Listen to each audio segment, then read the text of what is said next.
The ocean world of Solunus IV was beautiful in ways that made visitors weep. 3 moons hung in its purple sky. Warm waters covered most of the planet. And beneath those waters lived the Velthari, gentle beings with silver blue skin and large dark eyes that seemed to hold all the kindness in the universe.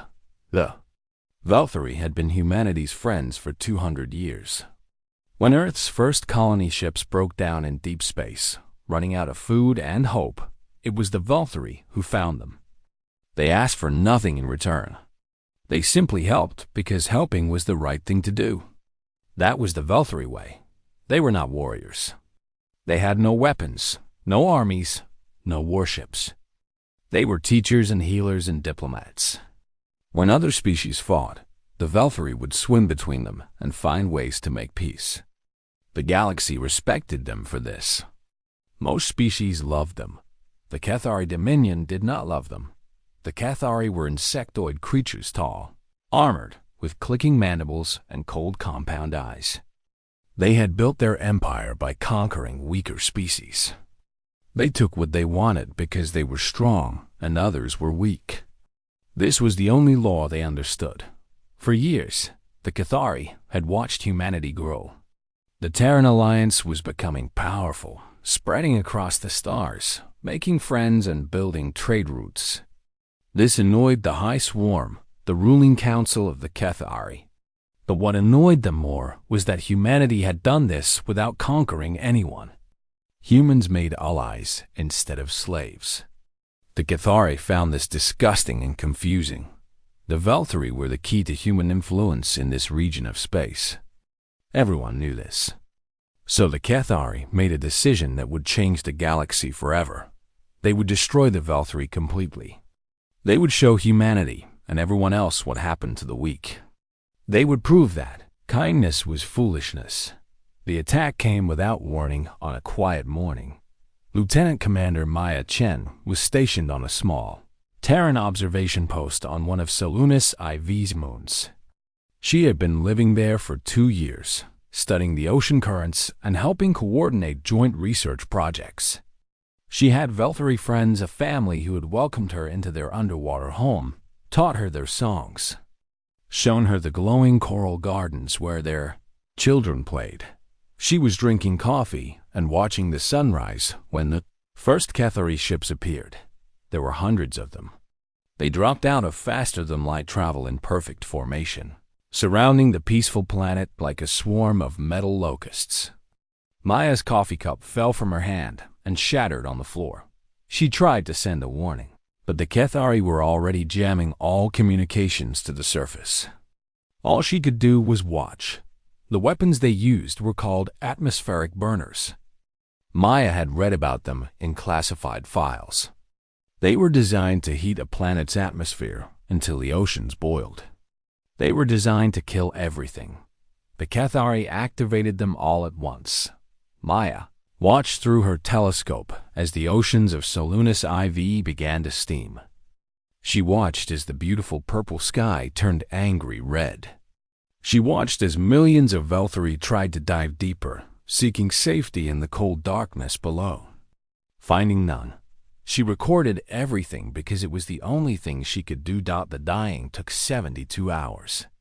12 billion Velthari, every single one of them perished in those 3 days. Their underwater cities collapsed. Their schools full of children boiled. Their libraries of ancient knowledge burned. Their songs fell silent forever. Maya did not sleep. She did not eat.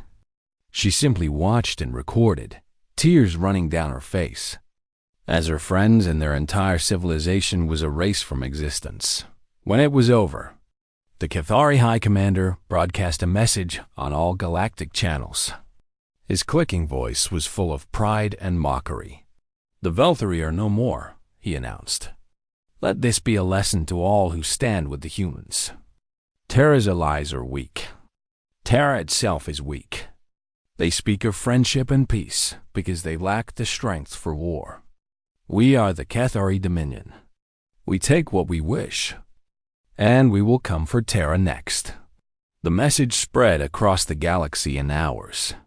Species who had been considering alliances with humanity quietly backed away.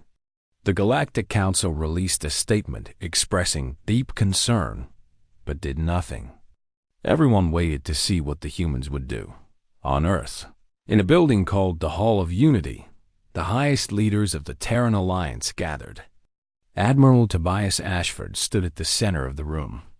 He was an old man with white hair and a face lined by decades of service.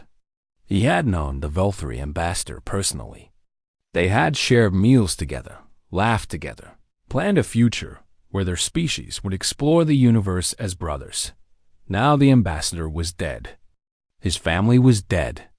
His entire species was dead. The room was silent as they watched the Kethari commander's mocking message. When it ended, no one spoke. No one knew what to say. Admiral Ashford's hands were steady. His voice was calm. But those who knew him well could see something in his eyes, something cold and absolute that had not been there before. "Get me Lieutenant Commander Chun's recordings," he said quietly. "All of them." He watched every minute. He watched the oceans boil. He watched the children's schools vanish in steam.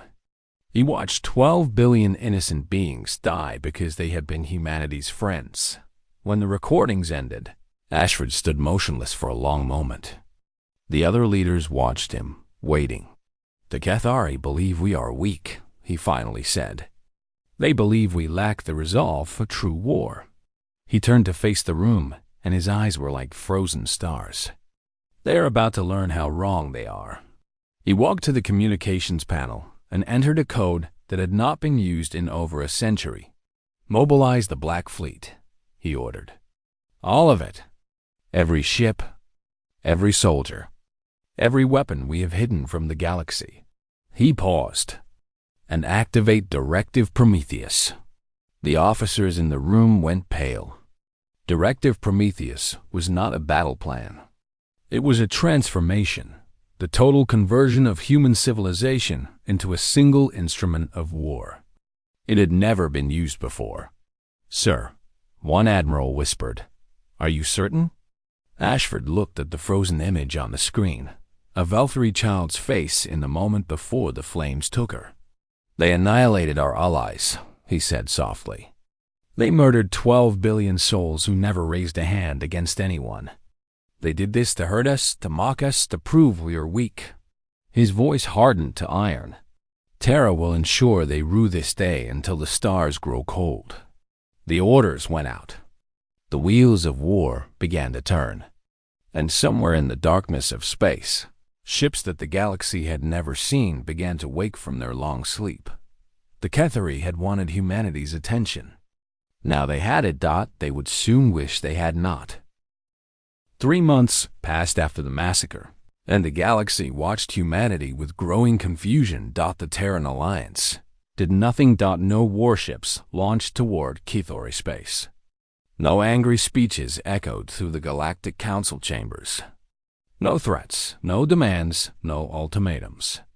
Human trade ships continued their normal routes. Human diplomats attended their usual meetings. Human colonies went about their daily lives as if nothing had happened.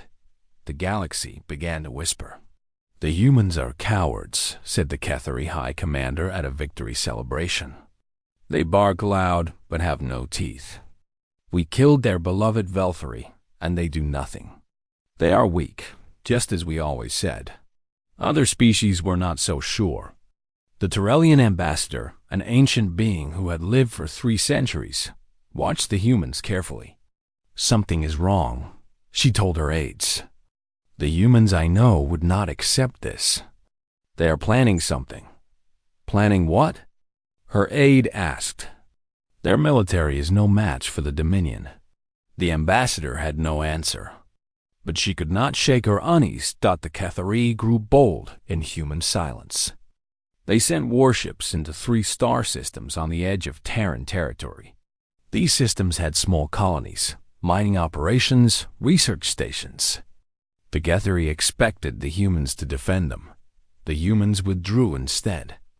They evacuated every civilian, packed up every piece of equipment, and left. Not a single shot was fired. Complete cowardice. The High Commander announced, "The humans flee before our might. Soon we will take their core worlds, and they will kneel before the Dominion." Across the galaxy, species who had admired humanity began to turn away. If the humans would not even defend their own territory, how could they be trusted as allies? Trade agreements were quietly cancelled. Diplomatic missions were recalled. The Terran alliance seemed to be shrinking, withdrawing from the galactic stage. But there were those who noticed strange things. A merchant captain reported that the shipping lanes near human space were unusually empty. Not just of human ships, of all ships. The humans seemed to be clearing the space around their territory without anyone noticing. A spy working for the Galactic Council tried to visit a human shipyard and found it sealed. Every human shipyard was sealed. Maintenance, the human said. Upgrades. The spy did not believe them, but could learn nothing more. Deep in human space, and places the galaxy did not know existed, something was happening. The Black Fleet was waking up. For 2 centuries, humanity had shown the galaxy a friendly face.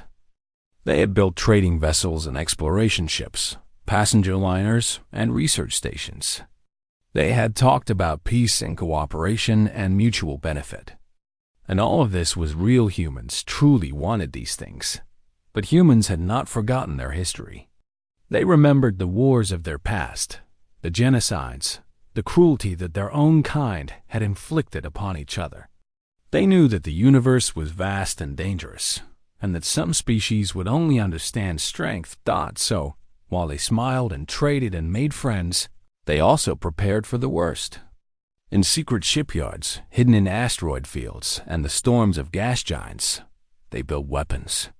Ships of war unlike anything the galaxy had seen. Weapons that bent the laws of physics. Armor that could withstand the hearts of stars. They prayed they would never need these things. They built them anyway. Now the Black Fleet emerged from its hiding places. Thousands of ships, painted in colors that swallowed light, carrying weapons that had never been tested in real combat. Veterans who had retired decades ago received messages and answered them. Young soldiers who had joined the military for peaceful purposes found themselves training for something very different. Admiral Tobias Ashford stood on the bridge of his flagship, the dreadnought Remembrance of Solunas. Through the view screen, he watched hundreds of warships take formation around him. Each ship bore the name of something the Cathari had destroyed, a Veltari city, a school, a library, a temple. "Sir," his aide said, "the final fleet elements will be ready in 3 months." Ashford nodded slowly. "And our friends?" "The Nox Syndicate has agreed to provide intelligence on Cathari military positions. The Terrellian Republic is looking the other way regarding our supply routes through their space. 17 other species have offered quiet support. They think we can win? They hope we can, sir. The Cathari have bullied this region of space for too long. Many would celebrate their fall." Ashford turned to the star map floating in the center of the bridge. Cathari territory was marked in angry red, spreading across dozens of systems. At its heart sat Keth Prime, their throne world. "Lieutenant Commander Chun's recordings have been distributed to every ship in the fleet," Ashford said. "Every soldier will know why we fight. Every pilot will carry those images in their heart." He paused. "Has our message been sent?" "Yes, sir. The Cathari ambassador received it 1 hour ago." The message had been simple. It contained no words, only coordinates and a date. The coordinates pointed to Keth Prime. The date was 6 months away. On Keth Prime, the High Commander stared at the message with confusion. "What is this? A threat? They will attack our homeworld?" He laughed, his mandibles clicking. "Let them try. Our defenses are the strongest in the galaxy. They will break against us like waves against stone. But some of his advisors did not laugh. They had studied human history. They knew what humans had done to each other in their dark past, the weapons they had built, the destruction they had caused. These were not a peaceful species pretending to be warriors.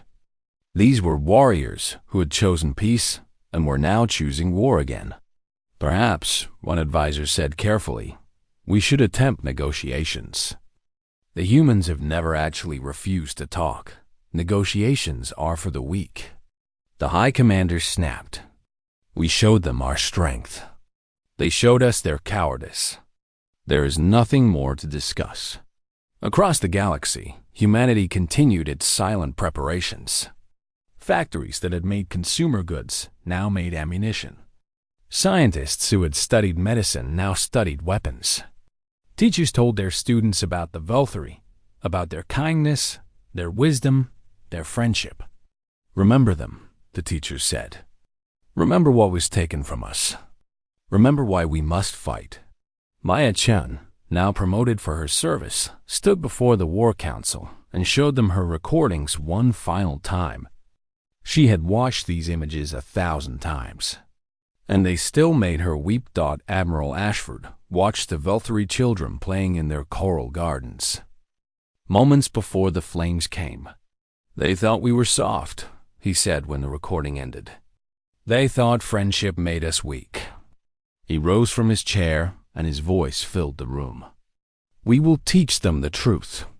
We will show them what happens when you murder the friends of humanity.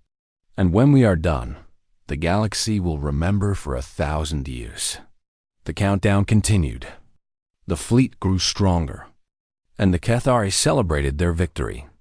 Blind to the storm gathering in the darkness. In 6 months, that storm would arrive at their door. They were not ready for what was coming. No one could be ready for what was coming. On the exact date promised, the humans came, but they did not come to Keth Prime. Not yet. At 17 different locations across the Cathari Dominion, space itself seemed to tear open. Human warships poured through these wounds in reality. Not one fleet, but 17 fleets.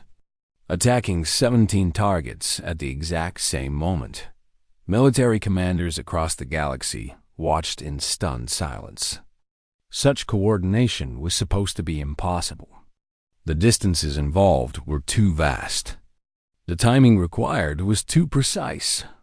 Yet the humans had done it, attacking every major Cathari military installation simultaneously. The Cathari had no time to send reinforcements anywhere. Every base was alone. At the fortress world of Keth 7, Commander Vrex received the first reports with disbelief. How many human ships? Over 200, Commander. They appeared from nowhere. Our sensors did not detect their approach. Vrex rushed to the command center and stared at the tactical display. The human ships were unlike anything in the Dominion's records. They were painted black, not just dark, but a black that seemed to drink in light. No running lights. No identification markings. They moved through space like predators, silent and deadly. Open fire! Vrex commanded. All weapons. Destroy them. The fortress unleashed everything it had. Missiles and energy beams and kinetic rounds filled the space between them and the human fleet. The Githari had some of the most powerful weapons in the galaxy. The human ships simply moved through the barrage. Their armor absorbed impacts that should have torn them apart. Their shields flickered but held. And then they fired back. Vrex had never seen weapons like these. Beams of energy that twisted as they flew, following targets that tried to evade. Missiles that split into dozens of smaller missiles, each one smart enough to find weak points in Cathari armor. Pulses that disabled systems without destroying ships, leaving crews alive but helpless. The battle lasted 4 hours. When it ended, every Cathari warship at Keth 7 was either destroyed or disabled. The fortress itself hung dead in space, its weapons silent, its defenses broken. The humans did not immediately board the captured vessels. Instead, A single message was broadcast across all frequencies. "This is Admiral Tobias Ashford of the Terran Alliance. You attacked our allies without warning. You murdered 12 billion innocent beings. You gave them no chance to surrender, no opportunity to flee. Today, we teach you what that feels like." Across the Dominion, similar scenes played out. Human fleets shattered Cathari defenses with terrifying efficiency. They had clearly studied their enemy for months, learning every weakness, planning every attack. Nothing was left to chance. The Galactic Council received real-time reports from observers stationed throughout the region. Diplomats and military experts watched in silence as humanity revealed what it had been hiding. Where did these ships come from? One delegate demanded. "We had no intelligence about a fleet this size or this advanced. They built it in secret," the Terrellian ambassador replied quietly. "For centuries, just in case they ever needed it." She paused. "I think they hoped they never would." At the captured fortress of Keth 7, human marines boarded the disabled station. They moved through the corridors with weapons ready, but did not fire unless fired upon. Surviving Cathari crews were taken prisoner, given medical care, and treated according to the rules of war. But when the Cathari commander demanded to know why he was not being executed, the human officer in charge simply stared at him. "You wanted to teach us how to be monsters," she said. "We will not learn that lesson. We will win this war as ourselves, as humans. And when it is over, you will have to live with what you did while we remained who we are." Maya Chen led a different assault team at a Cathari communications hub. This was a key target capturing. It would allow humans to broadcast across the entire Dominion. The fighting was fierce. The Cathari guards knew the importance of what they protected and fought with desperate courage. Maya lost 3 soldiers taking the facility, and she felt each death like a knife in her heart. But they succeeded. And when the communications array was secure, Maya activated the broadcast systems. The recording played across every screen in Cathari. Spaced the footage she had captured at Salunus IV, the boiling oceans, the burning cities, the dying children. For hours, the citizens of the Dominion watched what their military had done. "Remember them," Maya said into the microphone, her voice steady despite the tears on her face. 12 billion souls who never harmed anyone. Remember what your leaders did in your name. And remember that we are coming." The High Commander watched the broadcast from his palace on Keth Prime. For the first time, doubt crept into his mind. This was not the response of a weak species. This was the response of something far more dangerous, a species that had chosen to be peaceful and was now choosing otherwise. He sent envoys to negotiate. The envoys found the human fleet and delivered their message. The Dominion was willing to discuss terms. Perhaps an end to hostilities could be arranged.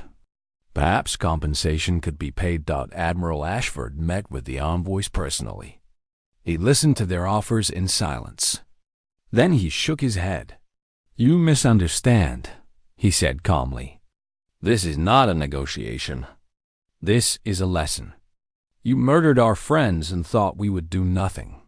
You mocked us and called us weak. Now you will learn what we truly are. Then what do you want?"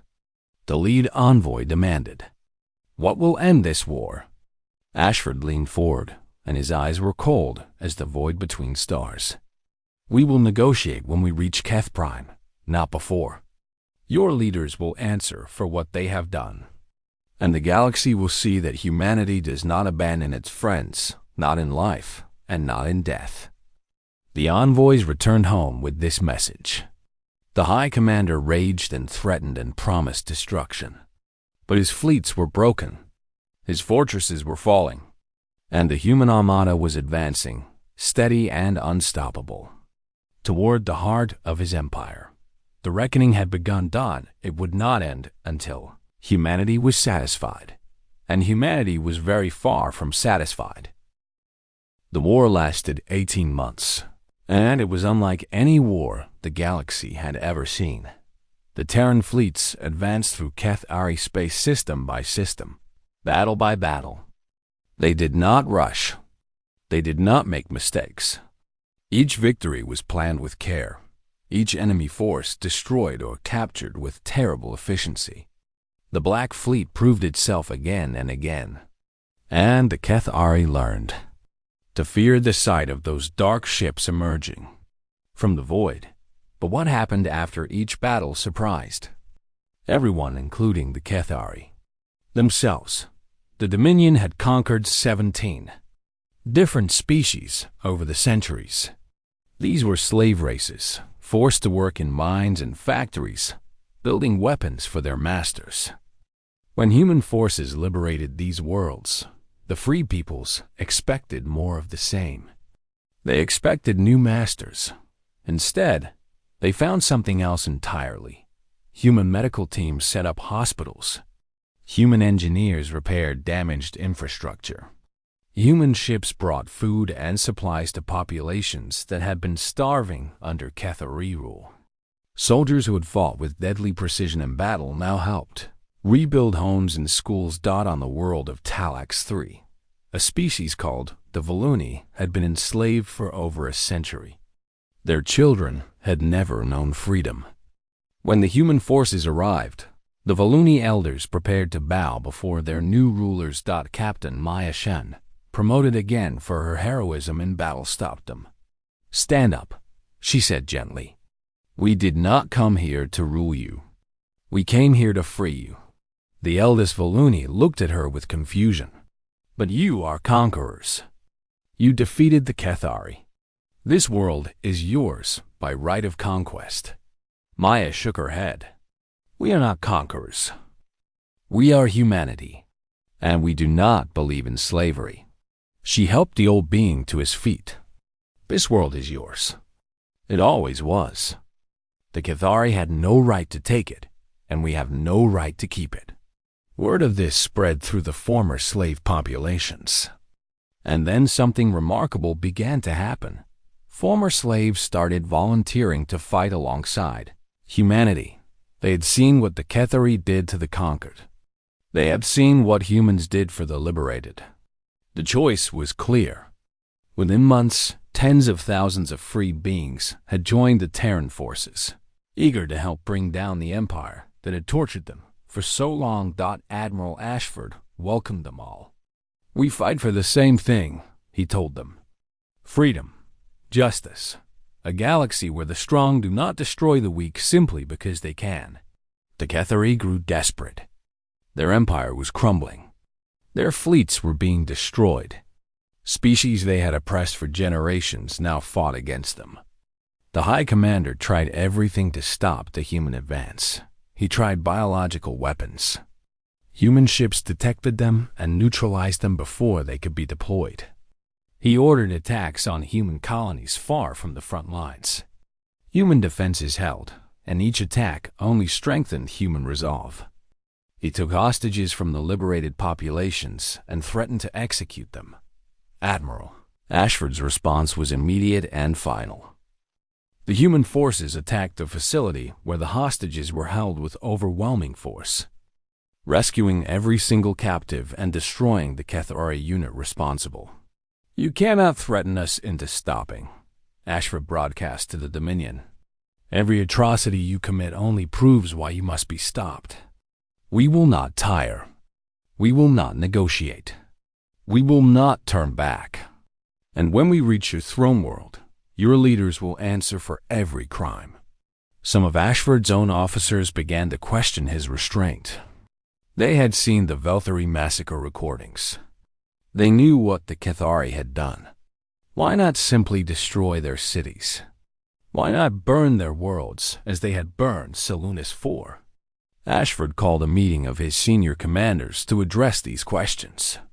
"I understand your anger," he said. "I share it. Every night I see the faces of Velthari children in my dreams. Every day I want to make the Keth-Ari suffer as the Velthari suffered." He paused. "But I will not do it. We will not do it "Why not, sir?" one commander asked. "They showed no mercy." "Why should we?"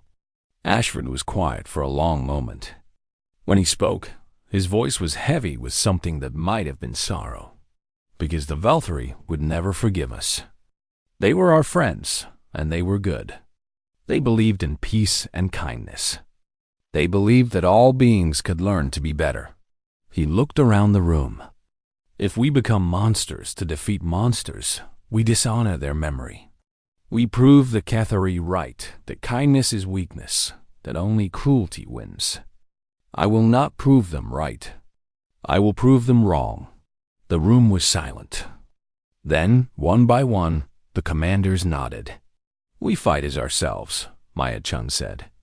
"We win as ourselves. That is how we honor the dead." And so the war continued, fierce and unrelenting, but also disciplined and humane. Human forces destroyed the Cathari military with ruthless efficiency while treating civilians and prisoners with dignity. The contrast was deliberate. The galaxy was watching, and humanity wanted them to see. On a small moon orbiting a gas giant, human scouts discovered something unexpected, a hidden camp of Valkyrie refugees. Perhaps 2,000 had survived the massacre by hiding on trading ships and fleeing to the far reaches of space. They had been captured by the Cathari and kept as slaves trophies of the Dominion's victory. Maya Chun led the rescue mission personally. When she saw the Valkyrie survivors thin, traumatized but alive, she fell to her knees and wept. They were the last of their kind, the final remnant of a species that had been humanity's first and best friends. The eldest survivor, a female named Selith, approached Maya with slow, careful steps. Her silver-blue skin was scarred. Her large, dark eyes were filled with pain that would never fully heal. "You came for us," Selith whispered. "After everything. You came." Maya could not speak. She simply reached out and took Selith's hand. "We will always come," she finally managed. "Always. You are our friends. That has not changed. That will never change." The news of the Valkyrie survivors spread through the human fleet like fire. Soldiers who had been fighting for justice now fought for something more, for hope. The Valkyrie were not entirely gone. Something could be saved. And so the advance continued, faster now, driven by renewed purpose. System after system fell. The Cathari defensive lines collapsed. Former slave species rose up against their weakened masters. Finally, 18 months after the first strike, the human armada arrived at Keth Prime. 23 dreadnoughts, 400 cruisers, over 1,000 support vessels. The largest military force ever assembled by humanity hung in space above the Cathari homeworld. Blocking out the stars, Admiral Ashford broadcast a final message to the planet below. 12 billion souls demand an answer. You have one planetary rotation to provide it. This is not a negotiation. This is a judgment. The High Swarm looked up at the armada filling their sky and finally understood what they had done. They had awakened something terrible, and now they would face the consequences. The High Swarm offered unconditional surrender within 6 hours. They had no choice. Their fleets were destroyed. Their empire had crumbled. The 17 species they had enslaved were now free and fighting against them. The only thing protecting Keth Prime was the hope that humans would accept their defeat and go home. Admiral Ashford refused. "Surrender is not the answer we require," he replied to their envoys. "Admission is." The High Commander himself came to meet with Ashford aboard the Remembrance of Solunus. He had never bowed to anyone in his life, but as he stood before the human admiral, something in his proud bearing faltered. "What more do you want?" The High Commander demanded. "We have lost. We accept defeat. Take our weapons. Take our ships. Punish our military leaders. But end this war." Ashford studied the insectoid creature before him. This being had ordered the murder of 12 billion innocents. He had laughed about it. He had mocked the dead and threatened to do the same to humanity.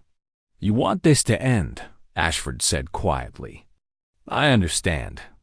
War is terrible. Even those who start wars grow tired of them." He leaned forward. "But you did not simply attack the Velthari. You erased them. You burned their oceans, destroyed their cities, killed their children in their schools. And then you celebrated. You broadcast your victory to the galaxy as if it were an achievement." The High Commander said nothing. His compound eyes gave away no emotion. "Before this war ends," Ashford continued, "the galaxy will hear the truth. Every Cathari leader who ordered this massacre will confess their crimes publicly. They will speak the names of the Velthari cities they destroyed. They will acknowledge every life they took." He paused. "All 12 billion. One by one." The High Commander's mandibles clicked in shock. "That would take... That is impossible." "We cannot." "You will," Ashford said, and his voice was iron. "Or we will continue this war until there is nothing left of your civilization to surrender. The choice is yours." The Cathari returned to their planet. For 3 days, they debated. Meanwhile, human ships began precision strikes on military installations across Keth Prime Careful, targeted, avoiding civilian areas completely. The message was clear. Resistance was pointless. But humanity would not commit atrocities, even in victory. On the 4th day, the High Swarm agreed to the terms. The broadcast began on a morning that was watched by trillions of beings across the galaxy. Every news network, every communication system, every screen showed the same thing. Cathari leaders standing before cameras, reading from lists of names. "The city of Salunis Prime," the High Commander said, his voice hollow. "Population, 427 million. Destroyed on the 1st day. We acknowledge this crime." "The Temple of Endless Waters," said another leader. "A sacred site holding the religious texts of the Velthari people. Population, 12,000 priests and scholars. Destroyed on the 1st day. We acknowledge this crime." "The Academy of Young Voices," said a third. "A school for Velthari children aged 4 to 12. Population, 8,316. All were children. We acknowledge this crime." The reading continued for 11 hours. Every city, every town, every school and hospital and library, every ship that was destroyed while trying to flee, every name that was known.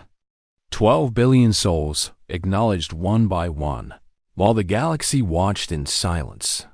Many Cathari wept during the broadcast.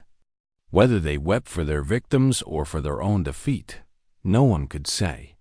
Perhaps both. When it was finally over, Admiral Ashford announced the terms of peace. The Cathari Dominion was dissolved. All conquered territories were freed. The Cathari species would not be destroy humanity, refused to commit genocide, even against those who had committed it, but they would be completely disarmed. No weapons, no warships, no military of any kind for at least 5 generations. They would be supervised by a coalition of their former victims. The species they had enslaved would now watch over them, ensuring they never threatened anyone again. And there was one more requirement. "The world of Salunis IV will be rebuilt," Ashford declared. "The Cathari people will provide labor and resources for this project. It will take decades, perhaps centuries, but the oceans will be restored. The cities will rise again, and the Velthari who survived will have a home." The surviving Velthari, just over 2,000 individuals, were given a choice. They could settle on human colony worlds, living as honored citizens among their oldest friends. Or they could return to Salunis 4 and begin the long work of rebuilding their civilization. Most chose to return. Silith, the eldest survivor, spoke for her people in a broadcast that made billions weep. "We are the last," she said simply. We carry within us the songs and stories of our people. We carry their hopes and dreams. We cannot let those things die with us. She looked toward the stars, toward the scarred world that had once been paradise. We will go home. We will heal our world. And we will remember both the horror of what was done to us and the kindness of those who came to save us. The humans did not forget us. We will not forget them. Human terraforming ships arrived at Solunas IV within weeks. The work of healing began. It would be the project of generations, but humanity was committed. The oceans would flow again. The coral gardens would grow again. The Valkyrie would sing again. Admiral Ashford made one final trip before returning home. He took a small shuttle to the moon where Maya-chan had watched the massacre, where a small observation station still stood. The station was silent now, a memorial to all that had been lost. Ashford walked through its empty corridors until he reached the observation deck. Through the window, he could see Solunas IV still scarred, still wounded, but already beginning to change as human. Technology started the long process of healing. He had brought something with him, a small seedling in a pot of special soil. It was a Valkyrie memory tree, a species that only grew where Valkyrie had once lived. Humans had kept these trees alive in botanical gardens for 2 centuries. Treasures from a friendship that had shaped their journey to the stars. Ashford planted the tree carefully in the observation deck's small garden. He watered it, ensured it had light, and stood watching it for a long moment. "We remember," he said to no one and to everyone. "We will always remember." Years passed. The galaxy changed. The Cathari, humbled and disarmed, began the long process of becoming something better than they had been. Some of them even came to Solunas IV to help with the rebuilding, seeking atonement for sins they had not personally committed but that their people had to answer for. The first generation of Valkyrie, children born on the restored homeworld, grew up learning their history. They learned of the massacre and the long silence that followed. They learned of the Black Fleet and the war that brought justice to their people taught in their schools. Beside statues of Valkyrie heroes stood monuments to humanity. Carvings of Admiral Ashford and Captain Chun and the thousands of soldiers who had fought and died so that the Valkyrie would not be forgotten dot on the central monument. The largest and most sacred words were carved in both Valkyrie script and human language. Simple words that spoke a simple truth. They were our friends. That was enough dot, and beneath these words, a promise. Humanity does not forget. Humanity does not forgive those who murder the innocent. But humanity also does not become the monsters it defeats. The Galactic Council invited the Terran Alliance to become a permanent member with full voting rights. Ambassador Wei accepted on behalf of humanity. "We do not seek power," she told the assembled delegates. "We do not want to rule this galaxy. We want only to live in peace, to explore, to learn, to grow alongside our friends." She paused, and her eyes swept the chamber. "But let today be remembered. Let every species in this galaxy understand what we proved in this war. Humanity is kind. Humanity is peaceful. Humanity believes in cooperation and friendship. But do not mistake kindness for weakness. Do not mistake peace for an inability to make war. And never ever threaten those we love." She sat down. The chamber was silent. On Solunas IV, a Valkyrie child played in a coral garden that her grandparents had helped to plant. The ocean was warm and full of life. The moons hung in a purple sky. And somewhere among the stars, humanity continued its journey building, exploring, making friends, ready, always, to defend them. The story of the Valkyrie massacre passed into legend. It was told and retold across 1,000 worlds. A reminder of what evil could do and what good could accomplish. And whenever a species considered betraying an alliance with humanity, Whenever an empire thought about attacking human friends, they remembered what had happened to the Cathari. They remembered, and they chose differently. That was humanity's greatest victory. That was Terra's true legacy.